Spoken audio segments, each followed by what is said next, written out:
help me begin your story. How does it go again? Long ago, deep in the forest, monsters called the whale mist. That's right. Long ago, nestled in the heart of the forest was the monster village of Omen. You are born from slime that holds the memory of monsters known for... Actions and attitude. You're not awake yet, but soon your first eye will open. Your simple dreams will give way to life itself. You dream of... Fighting and eating and screaming. Your body is turning and twisting, growing solid in the middle of a great vat of green slime. It's time to be born. Okay. You awaken in the searing season, when the sun shines strongly overhead. Onward! Your eye is open. You're a morsel just barely born. You float in the spawning vat. Dozens of other morsels are exploring, flailing, and stealing food from each other. Try to swim. Another morsel swims toward you. It opens its mouth to show a set of small sharp teeth. It bites you. What? This is intolerable. Stop that biting. You pause, unable to believe that another morsel is trying to eat you. After a moment, you snap out of it and start to move again. Kill it. Grrr! You rip into the violent morsel. It has fangs, but you have claws. Keep fighting. Roar. Your first snarl. Excellent. When the fight is over, you're chewing on the other morsel's eye, which is all that remains. Serve that morsel right. Splash! Flutter! Splish! Squeak! Another morsel is too weak to swim properly. It's sinking toward the bottom of the spawning vat. Too bad, but these things happen. You watch the half-formed baby monster slip beneath the surface. It begins to break apart. Confront the harsh reality of death. Watch it die. You gaze, unblinking, as the little morsel dies. The weakling's limbs stick to slimy clumps on the bottom, then tear away from the body. Continue to observe. The little morsel's mouth forms a terrified, toothless O, and then splits in 3 directions, forming the center of the fault lines that destroy its torso and head. Don't look away. The last you see of the morsel is its eye, which, now without a lid, floats there, seeming to stare right back at you. Then it dissolves into sludge, and the sludge dissolves into nothing. We all have to go sometime. You have grown too big for the spawning vat. You must move on to the next stage of life and become a monsterling. Got any advice?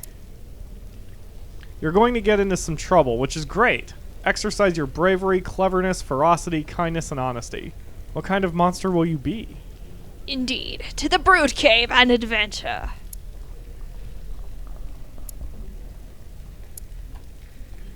You noticed a puddle of glowing slime at the back of the cave. It pulses like a heartbeat. Blotz shoves you toward it, daring you to eat it. Don't be a human baby. Show Blotz up and eat it.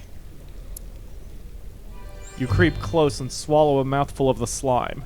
It doesn't taste like normal slime, and it's dissolving something else in your stomach. Okay.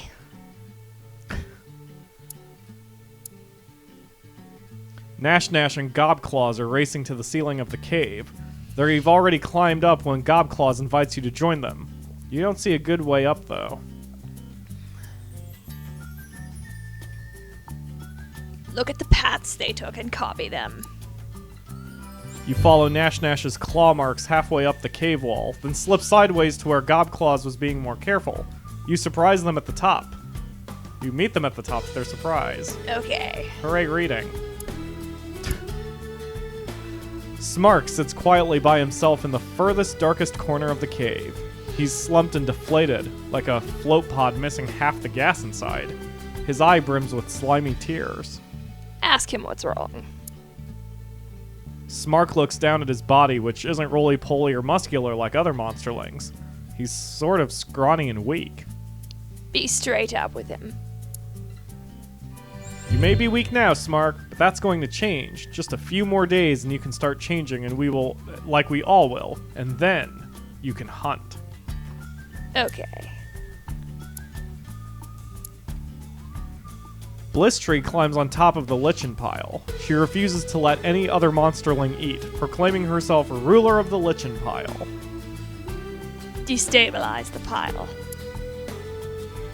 While Blistry's fending off some of the other monsterlings, you sidle up to the lichen pile. There's a huge piece of lichen toward the bottom, and a big old bear bone down there. Grab at the bone. You grab an old bone and twist. The lichen pile collapses. Blistry is buried in the stuff. The other monsterlings rush in and start eating or kicking Blistry. Or both. Okay.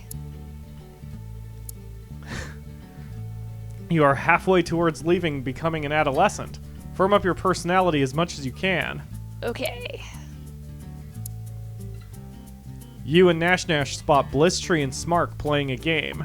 Nash Nash says, "I've got an idea." What's Nash Nash's idea? Nash Nash says, "Look at the mushrooms all over the place. I hear they're tasty, and they won't miss a few if we take them." Help Nash Nash steal the mushrooms. You creep close to the game. Blistry and Smark are trying to figure out some rule about placing the mushrooms with spots on them. They don't notice you. Sneak a few with Nash Nash. You and Nash Nash scoop a few mushrooms from the edge of the playing area and slink away. They're pretty tasty, though a little musty. Okay. You're being bad. You're being dishonest. Oh no. I am. Something is scurrying along the walls, and the ceiling, and the floor. Spiders as big and round as plates. They're swarming into the cave. You can't tell if they're friend or foe. Throw blots to them as a sacrifice. You seize blots and hurl them into the center of the carpet of huge spiders. They scatter away from him. He stares angrily at you as the spiders flee. Being dishonest and rude. Elder Jaggery walks into the cave, rocking from foot to foot. He howls and slams into a wall, then falls unmoving to the floor. Monsterlings scatter away from his still form. Someone's got to help him. Do it. You creep over, afraid but determined, and see a human's metal knife stuck in Jaggery's back. He's leaking from the wound. You think he might die before help can get here. Pull out the knife.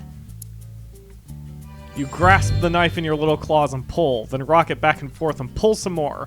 A gush of red covers you, but Jaggery starts to breathe normally. Okay. Very good. You stumble on a rock and find a patch of purple lichen behind it. Your exclamation of delight draws Smark and Gobclaws over, but there's not really enough to share. Invite them in anyway. Gobclaws and Smark scuttle over, and you slice the lichen patch into 3 equal parts. All of you enjoy a little of the bittersweet delicacy. Okay. Ugh, that was a tongue twister. Oh my! You wake up and find that you're no longer a little monsterling. You're growing up. Wow. I can't not do that like Doge. It's like, wow. Elder Marinus calls the oldest So adult. monsterlings to gather in a group. Very adolescent. You're one of the oldest ones now, so you should join them. She looks grave. Go with Elder Marinus. Marinus shuffles down the long tunnel, turning this way and that among dozens of forking passages. Keep going. Marinus stops in a warm, humid chamber with a pit in the floor. She points to the pit, which seethes with dark, thick mist. Ugh. Jump right in. You fall and Fall some more. and fall, and you're falling. And other monsterlings are falling. Yes, some of them are crying. And you can't see through the mist. Or is it a fog? Maybe clouds? Moans and groans and whispering screams. Where is this? It must be somewhere. You land on smooth, flat stone. Despite the swirling vapor, the floor is dry as a bone. You hear other monsterlings breathing nearby. Some of them are still above you, still falling. Try to cushion the fall for another monsterling. Oof! You don't see who you helped. Whoever it is rolls away into the thick fog without a word. Gratitude is not important. You rejoin some of the monsterlings at the edge of the mist. There are more passages out here than you can count. Some monsterlings begin to panic, while others look determined. You should take charge. The other monsterlings watch you, curious. Lead the way personally. You strike out with courage and confidence. The other monsterlings follow you. Choosing turns and forks at random, you soon walk into a cave full of even thicker mists. Such thick mist. The chamber swirls with mist, smoke, fog, vapor. Except it's not any of those things. It's ghosts. Hundreds of them, large and small. They're everywhere. Spooky. One by one, the pale ghosts begin to turn their attention to you. Their eyes glow different colors. Stand fast. The ghosts speak in many voices, all hollow and distant, all in unison. They ask you, "Do you fear?" Wait and say nothing. The ghosts stare into and through you, as though you're the one made of mist. One sharp voice speaks from behind you. "Why are you here?" Lecture the ghosts about the monster life cycle. You take a deep breath and begin to explain how monsterlings make the change into adolescent monsters. Stress is like heat, cooking our minds and bodies so they can enter a new state of being. Continue to explain things to the ghosts. You go on. First, our growing bodies must be destabilized so we can take on our more diverse forms. And then we... I'm sorry. I forget what I was... Fall into a deep sleep.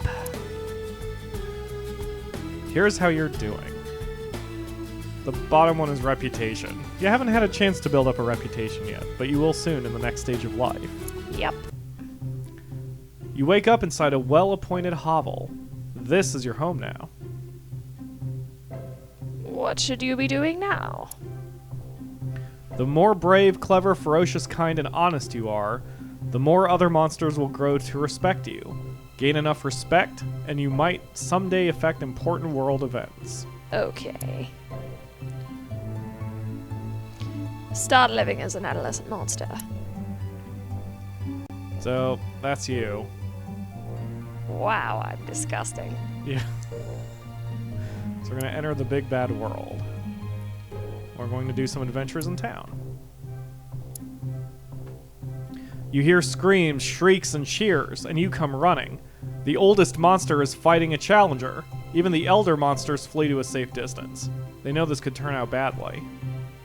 Watch closely and learn. You're the closest monster to the fight. The purple monster has 16 thick, ropey tentacles, and he's trying to strangle the oldest monster. That's close. The oldest monster ignores a grip that could, and does, shatter a hovel. Get closer.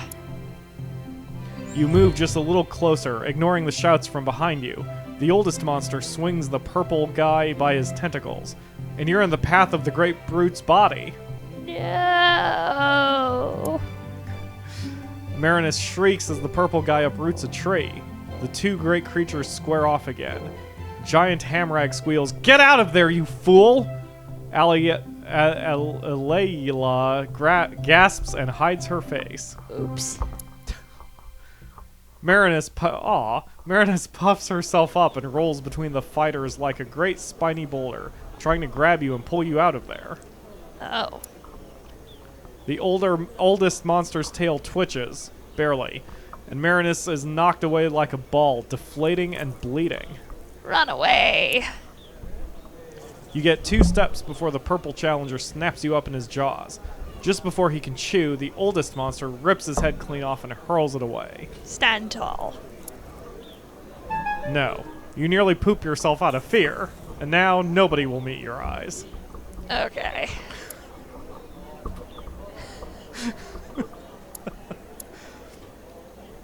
You sniff the air. Could that be frosting? Blotz greets you and Nash Nash with a fluffy pink cake. Nash Nash says, Blotz says he stole this from a human child. How do you 3 share it? It's a human's cake. Think about it. You know the humans would. Humans do a lot of things. Sometimes they talk all day, and sometimes they draw circles and cut them up with chalk. So odd, those humans. Figure this out using geometry. You know, like humans would. Well, you scratch out different percentages using dirt and a stick. Nash, and blots eat the cake, leaving you with nothing.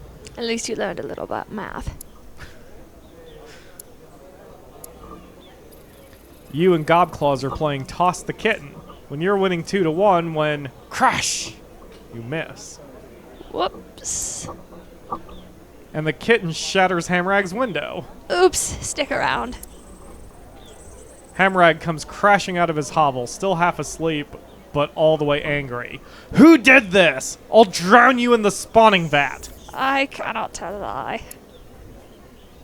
Hamrag whirls and glares at you so hard that you feel heavy and hot. His eyes begin to shine with a weird red light. Oh, really? Perhaps we should have been more careful. Hamrag yells until he gets tired. As an afterthought, he grabs the kitten from you and eats it before slamming his front door. Okay. Ate my kitten. Gobclaw sighs. I was gonna eat that kitten. Roast kitten. I was gonna eat that kitten. Blots waddles over to you.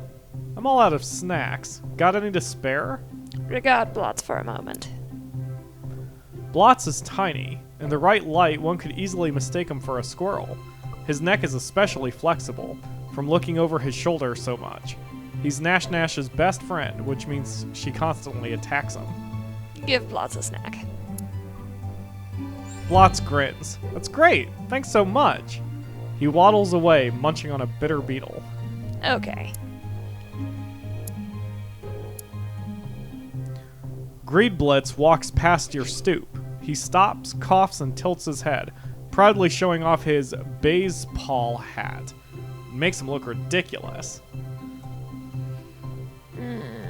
Tell him it looks spectacular! It doesn't. You tell him it makes him look as smart as a human. Greedblitz roars, "No! It's just nice! It's a baseball hat!" and stalks away. What a prick.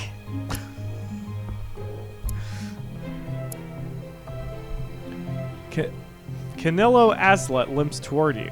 He points one huge eye at you and cackles, "I got a shock working on a power line, and it's still down. Help me out?" Help him out. You soon find yourself dangling from the power lines over the main street of Omen. The break is ahead, and now it could get dangerous. Better play it safe. You can take it slow. You help patch the power line before much more electrical fluid leaks out. It's not easy, but you manage to avoid getting any of the fluid on yourself.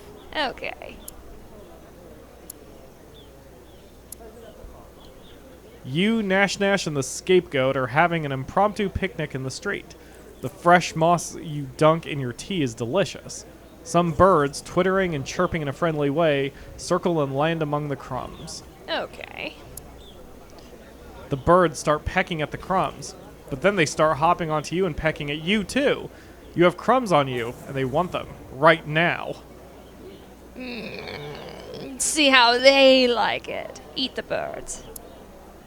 Oops. My bad. You peck furiously at the birds until most are vanquished. The rest of the picnic is peaceful. Nash gives you 2 claws up, and the Scapegoat seems impressed as well. Okay. Sorry. You're fine. Outside your house, Nash charges from a nearby bush and sends you tumbling. "Challenge!" she screams at the top of her voice. It's on. Leap at her and crush her. Splat! Flattened under your bottom, Nash admits defeat. She was always weak to attacks from above. Okay. Looks like you're turning into, you're mostly brave and kind. But you have some ferocity, too. Adolescence is fleeting. You have grown beyond youth and have become an adult. Yes! You've been dragged from your bed by your friends and neighbors. What, who, the where, why now? They tell you it's time to grow up. You're taken into the woods. Okay. The neighbors throw you into the center of a great circle of monsters, all older than you. They whisper to each other, then look at you, then whisper some more. Get on getting on. The monsters murmur and mutter, spit and snarl. They're deciding what best defines you as a monster. Wait patiently. After a while, the muttering stops, though the murmuring goes on for some time longer. Finally, the assembled monsters come to a decision. Well, what is it?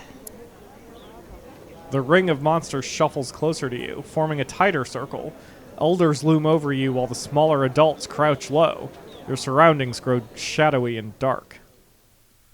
Wait, what's happening? This is the end of your adolescence. Your body becomes tougher, and the other grown-up monsters will be more likely to listen when you speak. Okay. The ring of monsters shuffles closer to you, forming a tighter... Oh. All What right. do they want from you now? You see concern in some of their faces, but very little respect. Wait for them to assign you a task. There's a little more chatter as they discuss your strengths and weaknesses. They settle on your kindness. Bless their slimy hearts. You are sent into the goat pit to groom the scapegoat. The goat is unusually unruly and angry today. Let the goat freak out, then calmly groom it. You let the scapegoat butt you with its horns until it's tired, then use your claws like clippers. You give it a nice trim and pick off some tasty parasites. The crowd is impressed. Share the parasites with the other monsters. Yes, be my friends. They're impressed with your generosity. Everyone eats a parasite or two and smiles. Okay.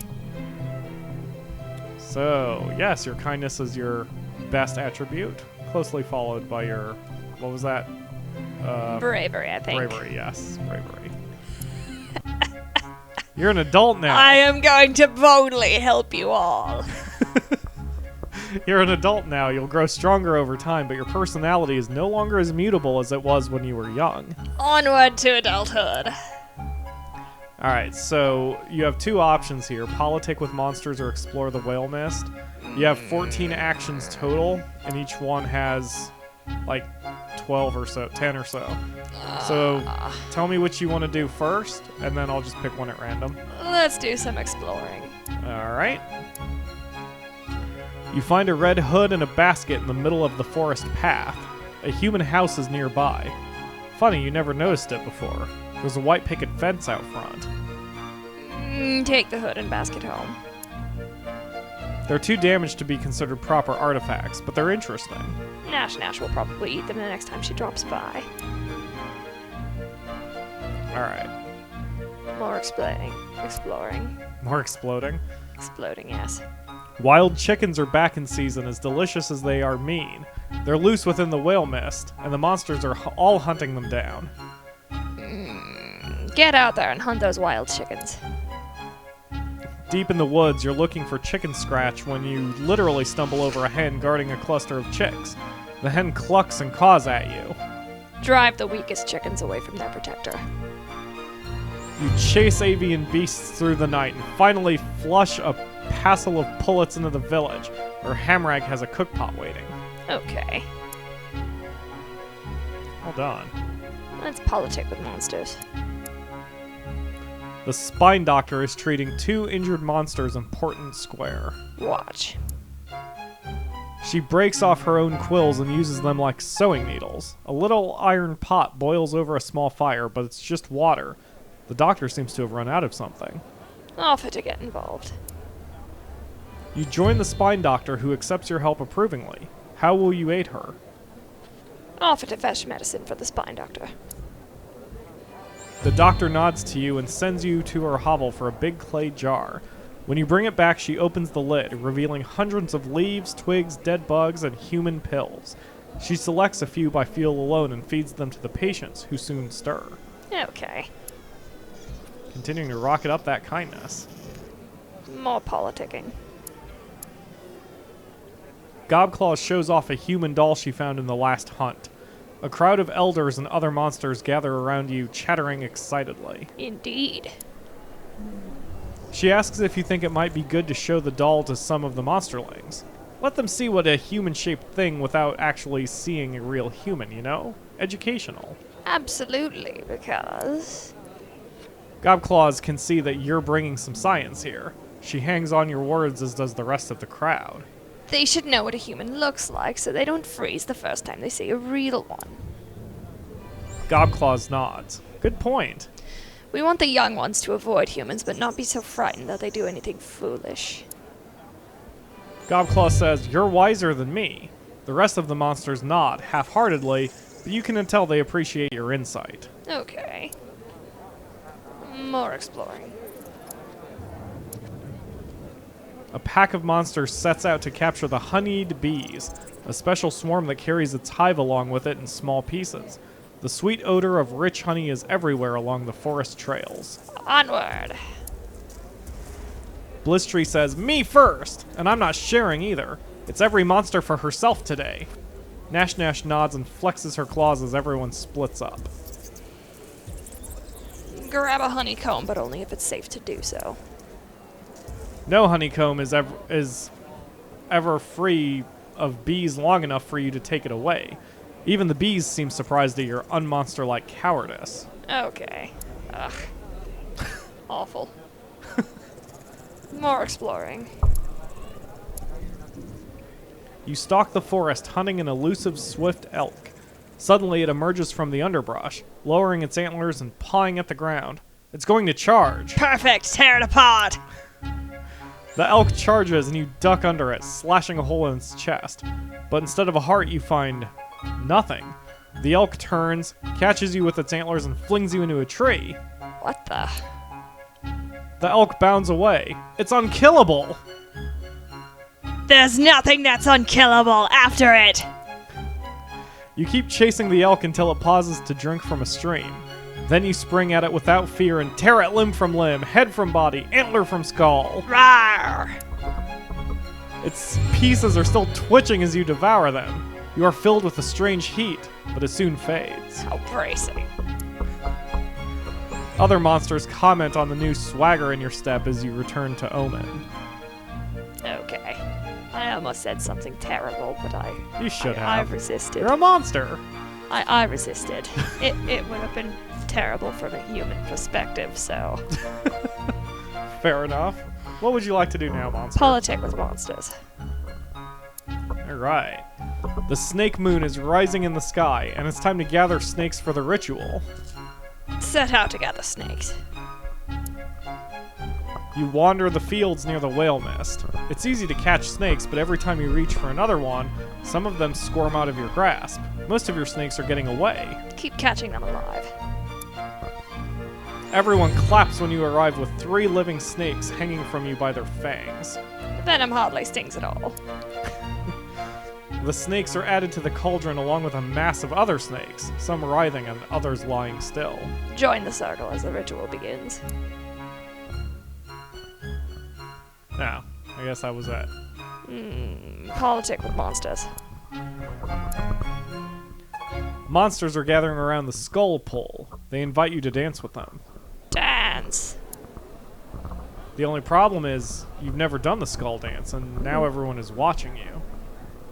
Wait for someone else to do a dance, then imitate that monster. They're all looking right at you. Right at you. Expectantly. Okay. The only problem is, you've never done the skull dance. Dance anyway. You move closer to the skull pole. Apologize for your ignorance, then dance slowly. Your dance is very good, showing proper reverence for the skulls. The others take turns doing the same. At the end, all of you howl once for the lost and the dead. Okay. Turned out well. Yay. Explore the whale mist. You and Gobclaws come across an ant and a grasshopper, both locked in mortal combat. Each is biting the other's back leg. Get involved in this buggy battle. As you reach for the bugs, Gobclaws holds you back. Isn't there a legend about bugs and wheat? Maybe we should be careful. Accept this timid advice and don't interfere. You hang back and watch the tiny fight. Gobclaws praises you for listening to her. Okay, we lost some bravery, but oh well. You gained respect. Respect is harder to come by. Respect is what matters. Politics, monsters. It's the scream-along, sing-along. Everyone's screaming. Loudest monster wins. Scream! Sing! Scream, sing! You're totally gonna break some windows and eardrums. But why are all these monsterlings here? Your singing has been known to hurt their little ears. Sing quietly using mostly stomach noises. Poor Ew. babies. You're hungry and brave. And hungry. You sing of this truth so well that all the other monsters are moved to tears. You don't win any prizes, but none of the monsterlings are hurt. Huzzah! Mind you, it'd take more than that to actually damage even a monsterling. Okay. Let's explore the whale mist. You're following a deer in the forest when the trail comes to an abrupt end just in front of a cave entrance. The hoof prints look strange, like the deer doubled back, walking backwards in its own tracks. It's a trap! Okay, so what do you do about it, smart monster? Turn the trap against the deer. You walk into the cave and find Hamrag taking one of his famous naps. The huge monster is known for his irritability when he's awakened. A twig snaps in the bushes. The deer is fleeing. Draw the deer closer. You shriek and crouch, readying your claws. Hamrag starts to wake up. Now, go! The deer has crept forward to watch you spring the trap, and it's caught by surprise as you leap back out of the cave. You kill it with a single swipe of your claws. That'll teach it. Hamrag stumbles out of the cave, half asleep but ready to fight. Give him some deer meat. You mollify the huge monster with half the deer carcass. Hamrag says, "Hey, you can wake me up anytime if it's going to be with a meal like that." Okay. Respect me! Explore the whale mist. You spy a wolf pacing outside a small wooden cabin. From within the building, you hear the bleating of goat kids. Attack the wolf while his back's turned. He hears you and bolts. Chase him down!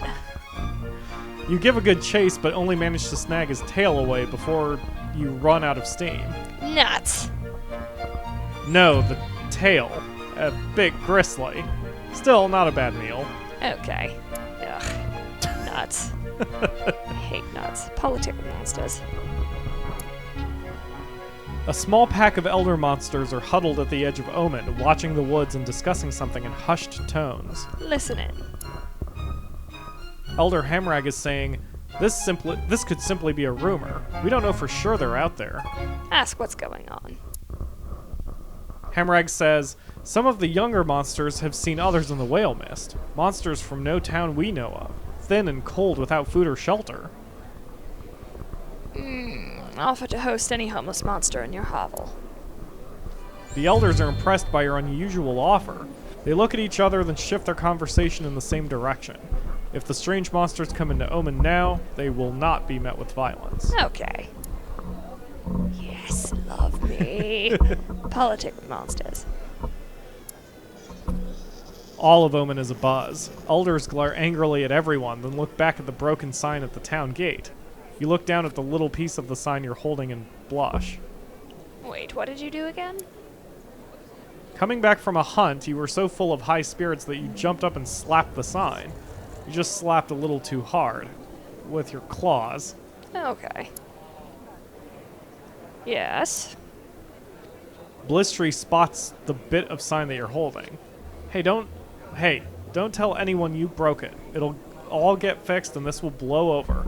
It's just an ill wind that blows nobody any good. Bygones will be bygones. What's she going on about? Blistry is often accused of thinking she knows everything. This includes human cliches. All of them. Blistry says, I can take care of this. Look, I took a bit of the sign too.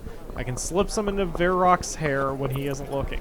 Nobody ever believes him since he's always lying and stealing things. No, come forth and admit your accidental crime. All the gathered elders scowl at you. They take turns chewing you out, which for monsters is a more literal expression than you might expect. Ragged and bloody, you creep back to your hovel to heal. Ouch. Lost some respect. You take solace in the fact that your honor is intact. You messed up, but you told everyone the truth, and everyone will remember that. Okay. Politic again. Gobclaws and you are arguing about what to have for lunch. She got to pick the last time. Suddenly, your favorite food flies down from the sky and perches within arm's reach. The magpie chirps, "Have either of you seen a cornfield around here?" Your stomach growls. It's tough, but help the bird. Through gritted teeth and a sheen of sweat, you coolly tell the bird where to find a human cornfield. After it flies off, Gobclaws asks why you did that. Explain that one should help anyone who asks, so the favor might be passed along. She nods at you. Sage thought, someday I might need help and that magpie could give it. But we still need to get a real meal. Okay.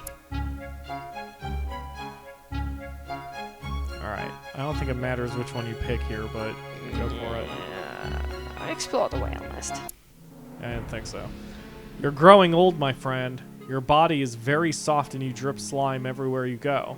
It's getting hard to leave your hovel. Go see the spine doctor. The doctor tells you that your time is almost up. You'll soon reach the end of adulthood, and you will either ascend to elder or dissolve into slime.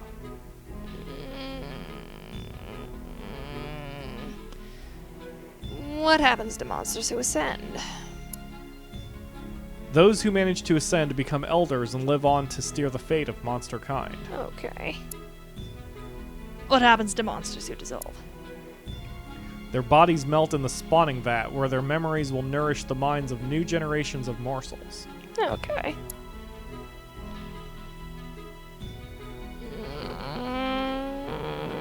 Can the doctor do anything to stop the process? The spine doctor says there is a treatment that might prevent your dissolution. Learn more about the treatment. The doctor says the treatment involves an extract taken from the tentacle ferns that grow in the whale mist. Forget it. You'll face this head on. You return to your hovel. The doctor bids you good luck as you depart. It's about that time. A group of elders is waiting at the door of your hovel. They've seen your drippings. They know it's time for you to dissolve or ascend. Go with him to dissolve or become an elder. The elders of Omen surround you at the spawning vat. They've built a fire beneath a small cauldron. Your body is squishy and damp. Be tested to try to ascend to elder status. A masked elder comes forward. She says, "It's time to decide." All the elders growl and snarl. Watch. The masked elder claws herself. 3 drops of liquid spatter against the hot bottom of the empty cauldron. Thick vapor rises into the air. Listen. The masked elder asks, "Who has already decided the fate of this monster?" Wait. A few of the elders approach the cauldron to add fluid to the collection. The liquid begins to bubble. Wait. The masked elder has placed 5 flat stones on the ground before you. She says, "Choose one. Chance will guide your claw." Look at the stones. Each stone is stained with old blood and polished by the touch of many a paw. You can't tell one stone from the others. Okay. Pick the stone that looks good. As you reach for the stone, someone shrieks in the distance. All eyes turn in that direction. You realize you can peek under the stones if you're quick. Resist the temptation. You wait a moment and the shrieking dies away. All the elders turn back to watch you. Choose the next stone. The other side of the stone is etched with a crude glyph. It shows a monster holding one claw up, speaking intently. The masked elder says, "Ah, honesty." But you have just passed that test. Choose the next stone. The other side of the stone is etched with a crude glyph. It shows a monster facing down a human. The masked elder says, "We will test your bravery." Be tested. Elders add sticks and dry leaves to the fire until it grows huge and hot. They remove the cauldron and retreat before the roaring flames, one by one, until only you remain. Try to stay near the fire. It's hot, very hot, and your body begins to pull away on its own. You gather your will and remain in place. Your excess slime begins to dry out and crack, but as the fire dies down, you're still here. Whew. Several monsters howl their approval and step forward, adding more fluids to the iron cauldron. Approach the cauldron. You hold the cauldron, which contains the portentous infusion. It's heavy. Drink the portentous infusion. You drink the bubbling concoction, then belch and howl. Your body solidifies almost instantly. You are an elder now. Okay. Very good. So your kindness is maxed out. Your cleverness is almost maxed out. You're doing very well. 62% respect even. Yep. You are now an elder. You are welcome in the town of Znak, the oldest of the monster towns. Okay. In this stage of life, if you play your cards right, you'll be able to affect both the way monsters view humans and vice versa. Use your powers of persuasion wisely. Okay. Alright, so again, you have two options. One is Journey to Carmen, that's the human town, and the other is Politic with Monsters. You have 14 actions, and once again, each one has about 10 actions each. So you won't be able to do all the actions, but you can do most of them. Journey to Carmen. Okay. You're splashing through rain gutters when you spy a human on the steps below. She snuffles and sobs into a tissue. A crumpled letter lies beside her. Help the human. You slide down a gutter and squat beside the human. She squeaks, then holds very still when you don't attack her. Okay. Finally, she says, "You want to know why I'm crying? My parents say I must marry Ernst, but I do not love him. I just wish he'd go away." Help her no matter how dangerous they may be.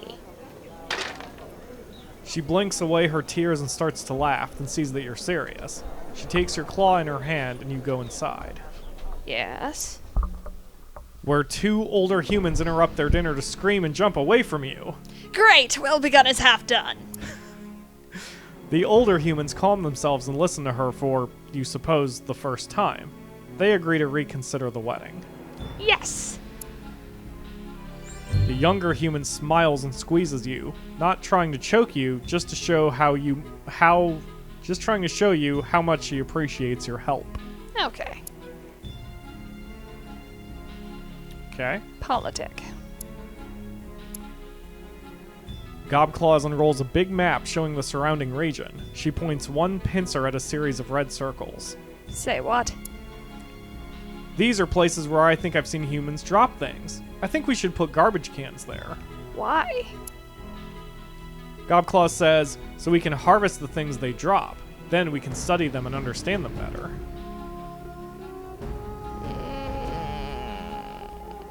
Great. Help her develop the plan. You get things in order and help Gobclaws arrange the cans so they'll be easier to collect later. Yay, organization. You and Gobclaw sneak through the woods to the new designated human evidence collection locations, or decals, and place the extra cans. Yay, acronyms. Almost immediately, humans begin dropping trash into the cans, including many candy wrappers with bits of sweetness still inside. Yay, licking dirty candy wrappers. Gobclaws prepares a report based on the preliminary findings, and everyone agrees that she is quite clever, and so are you. Yes. Right. Politic.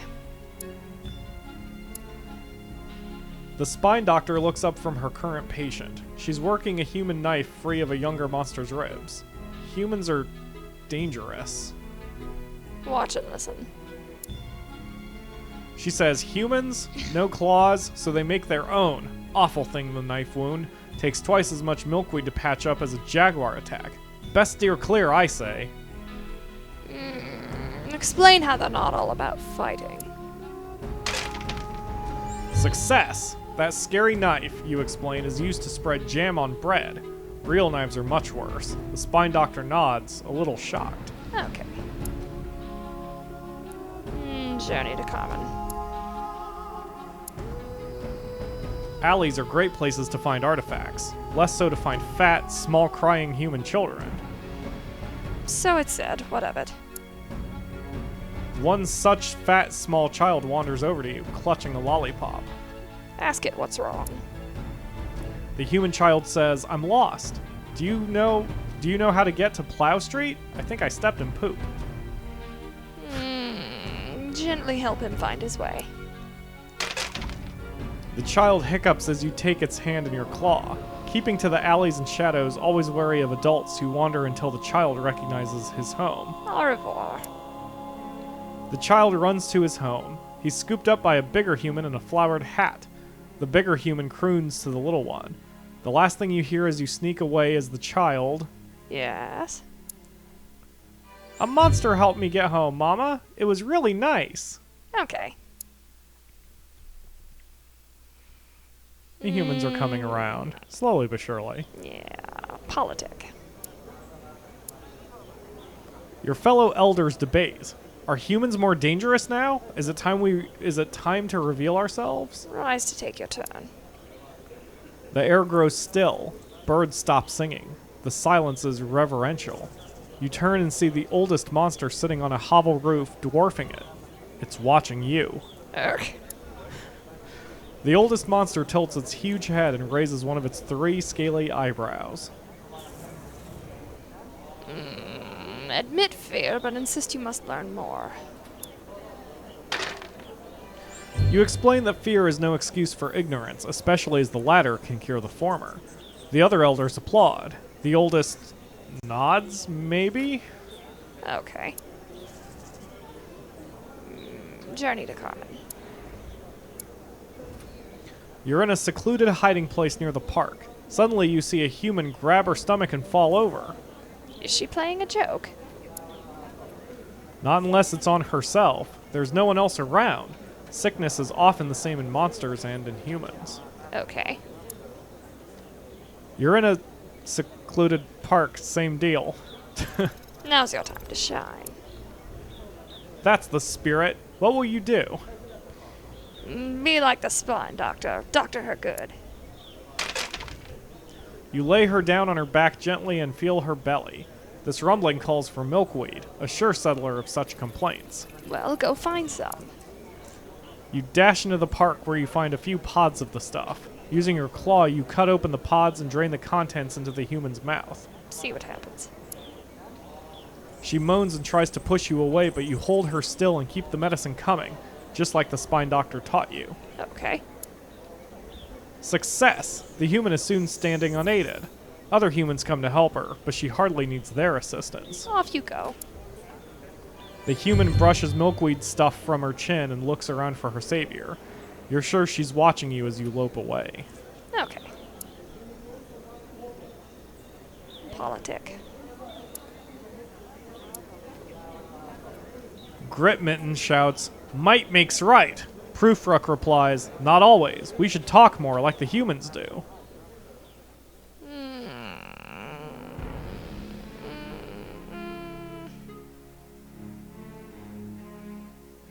Tough choices. Very tough. Agree with Proofrock. Debate is powerful. You explain how humans can come to a decision as a group without slashing or biting anyone. The other elders are intrigued by your words. Go on. When you start describing voting, they lose interest, but they agree that words hold great power. Okay. Politic again. Greedblitz, puffed up with multisyllabic importance, addresses the other elders. "My fellow monsterin," he begins, "I propose we meet the humans halfway." What, in that meadow near the forest? No! I think we should learn from them and adopt human ways to become more civilized.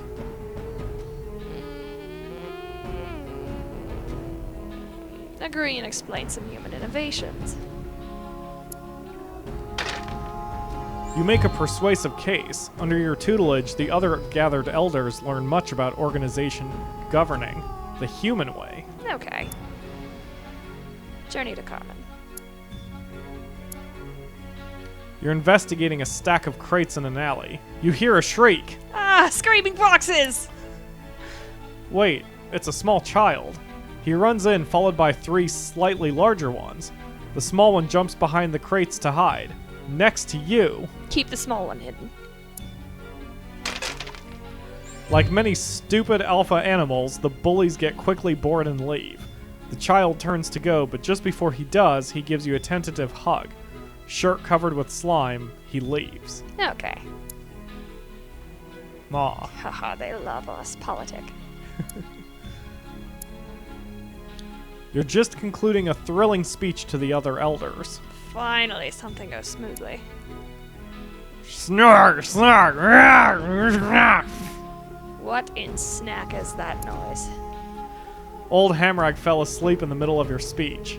Again.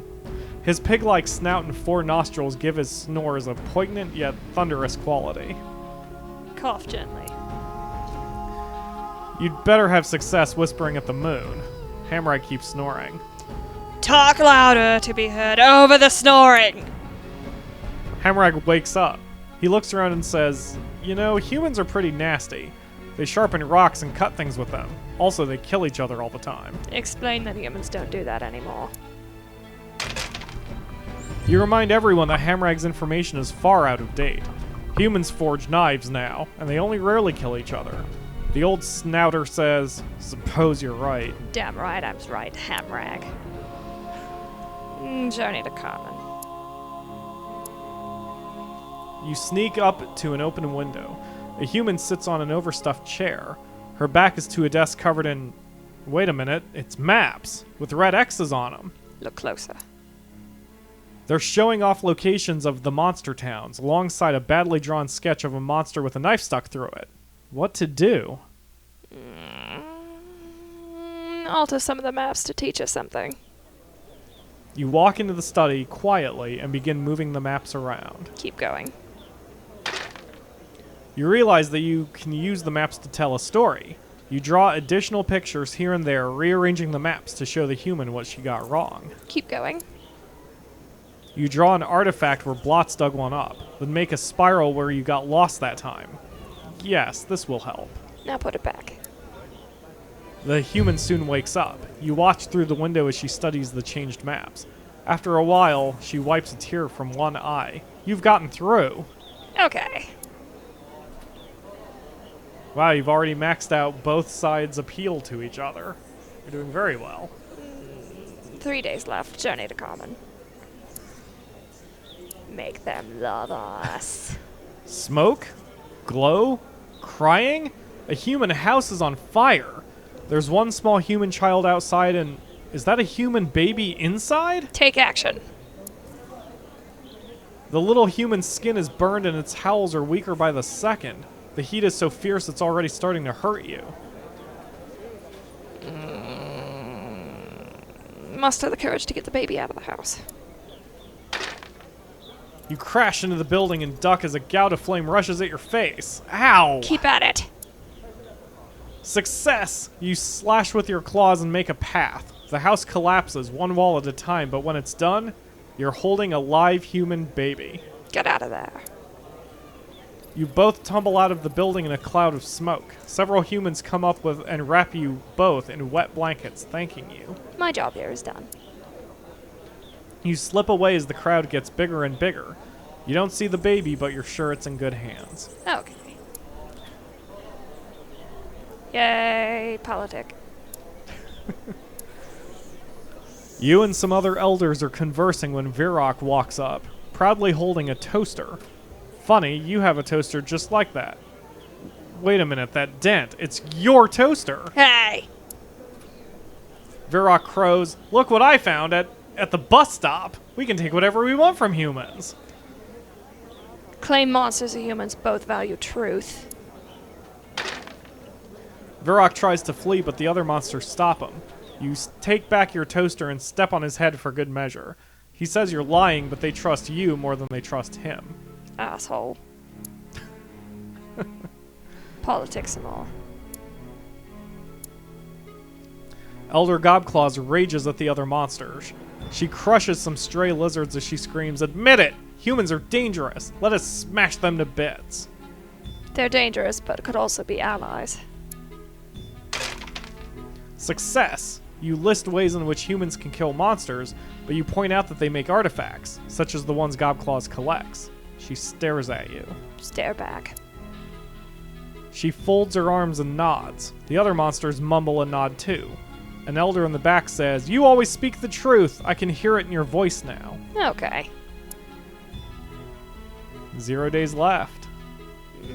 Journey to Common. As you walk through Portland Square, you think on your past. Life hasn't always been easy, but you've built up your reputation. You are quite well respected. Yes, well respected indeed. Though monsters have always feared and loathed humans in the past, your work towards improving relations has paid off. Monsters have come to respect and like them. Well done. Grand. Meanwhile, humans, who once hated all monsterkind, have come to understand that monsters aren't terrible, evil things. Rumor has it that humans think pretty well of you. Okay. Shattering your reverie, a terrible commotion erupts. Elders and younger monsters alike are milling about in a great mob. What is it? Blots drops from a nearby roof. Humans! Humans are coming this way! What? Blistry says, "That's wonderful. We can talk to them." It's true. Relations have been warming up. Fucked that up, sorry. It's all good. Both monsters and humans meet deep in the whale mist. There is considerable shuffling of feet and paws. Everyone wants to talk, but nobody wants to make the first move. If only some monster were to speak up. Yes, if only. A few of the other elders are looking at you, strangely enough. Welcome the humans as friends. Everyone breathes a sigh of relief as you put your best claw forward. It's the first step of a long journey. A journey on which monster and human will cooperate in all things. What happened next? Universal prosperity. You dared to find the narrow gap between your fear and hate. Now humans and monsters work together for the benefit of all. Yep. And so, monsters and humans worked, lived, and played together for many happy generations to come. Hooray for the future! The end.